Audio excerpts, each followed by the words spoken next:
Hello everyone, Holy Hoppe Hey here. I just want to say thank you so much to those of you who have viewed and subscribed to my last video on my channel. Thank you so much for your love and support. I couldn't have done it without you guys. So today I would like to actually talk about fixing and focusing.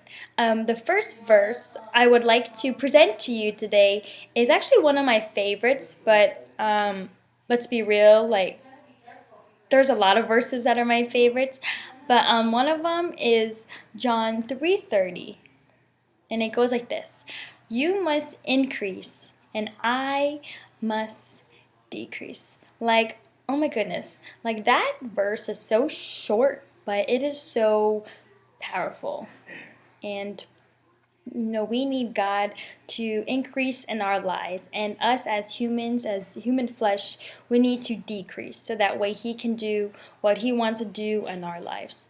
We need to allow Him.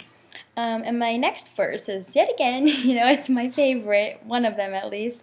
It goes like this: "Fix our eyes on the author, perfecter of our faith." And that is by Hebrews 12:2. And that actually brings me into fixing. That we need to fix our eyes on Jesus, who is the author and the perfecter of our faith. Because if we want a relationship with Him, we need to be willing to dig deep for Him. And the ways that you can do that, you can do that as far as like journaling. You can read His Word. You can, of course, pray. I believe in praying, those who know me personally. And also, too, like by going to church. But church is just kind of like the whole, like, icing on the cake. Like, I love going to church. Like, church is my happy place.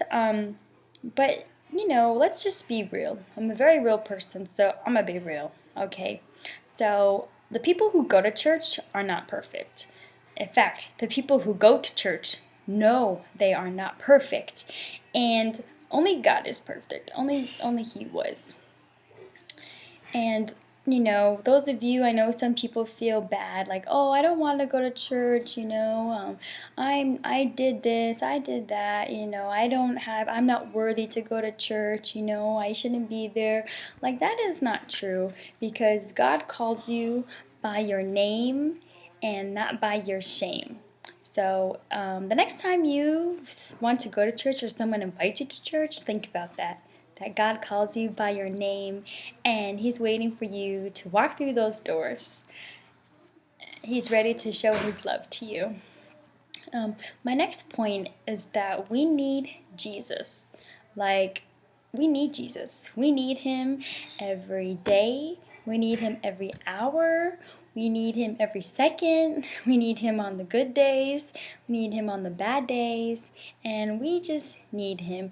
And when we acknowledge that we need Him, that we can't do this life alone, He is just so happy, because He wants us to lean on Him. He wants us to fix our eyes on Him. And you know what? He needs us. It's a partnership. He needs us. It's a relationship. He is hungry for us. He wants to get to know us, and He wants to heal us. He wants to magnify us. He wants to equip us to do all the great things that He wants us to do. And, your relationship with God is like a relationship with someone, a parent or a spouse or boyfriend, that, it takes time for it to develop. So those of you who either have a relationship with God or who don't, or maybe who are starting their relationship with God, that is amazing.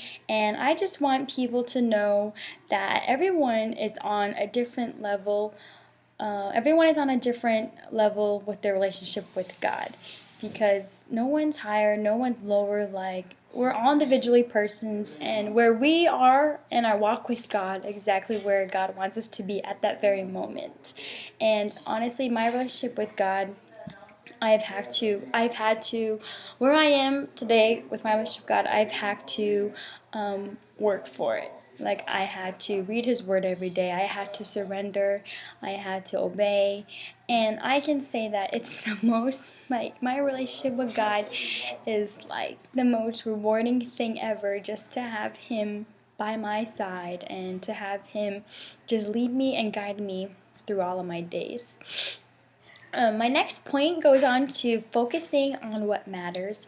And we need to focus on what matters, like work, school, our career, what we want to do next month, what we want to do next week, And I truly believe that when we focus, we have an idea of what we want. We have a vision, we have a plan. And I think that when we don't have a vision or plan and we don't focus, then we don't know. And I think of it this way: you either know what you want or you don't. There's no in between, but to discovering what you want is a process. You can't just wake up and be like, oh, I think I want this. Like, no, you have to be like, you have to work at it. You have to check your heart. You have to, discover your wants and your needs. So definitely focus on what matters. The next one is, focus on you. I'm not saying like to be selfish, like, no. If you are, like, that's completely fine, because God will show you how to be selfless. And how I see that is focus on you, meaning do what you want to do. That makes do like do what you want to do that makes you happy. Push yourself, write goals for yourself. Ask yourself, like, what do you want out of life. So that kind of relates on to focusing what matters. And that's actually all I have for you today. So I pray that everyone receive this with the open heart and an open mind. And thank you so much for viewing. I appreciate it. And I hope you have a great weekend. God bless.